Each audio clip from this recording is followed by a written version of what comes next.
طبعا هذه صفقاتي على سبرت اوبشن بالحساب التجريبي. طبعا صار لي في سنة ونص. في البداية دخلت بفلوس، ما عندي محفظة إلكترونية. هذا الصفقات، وهذا الآن صفقات ناجحة إن شاء الله.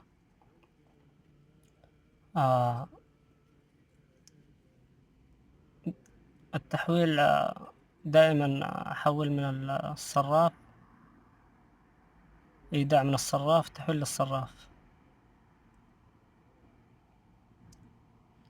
هذه الصفقات كلها تاريخ 18/4 و3 فاشلة.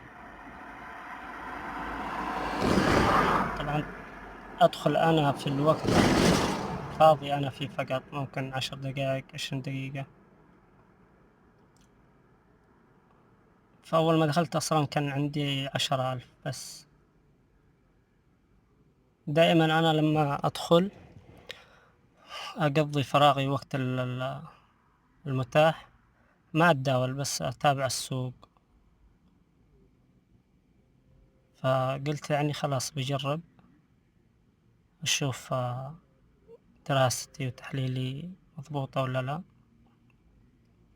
فهذه عدة مقاطع متقسمة في نفس اليوم.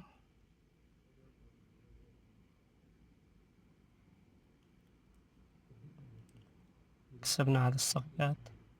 طبعا من 10,000 وصلت الحساب التجريبي في 15 دقيقة إلى 800,000.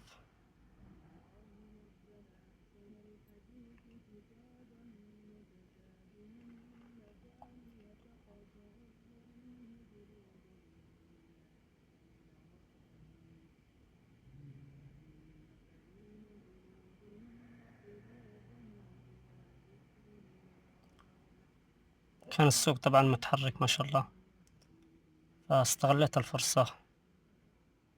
الآن الرصيد 420,000، عفوا 42,000. هذا المقطع الأخير اللي سجلته يفترض أني أنا وضعته أول الفيديوهات، ولكن التصميم ما أعرف أصمم. الآن رصيد 600,000.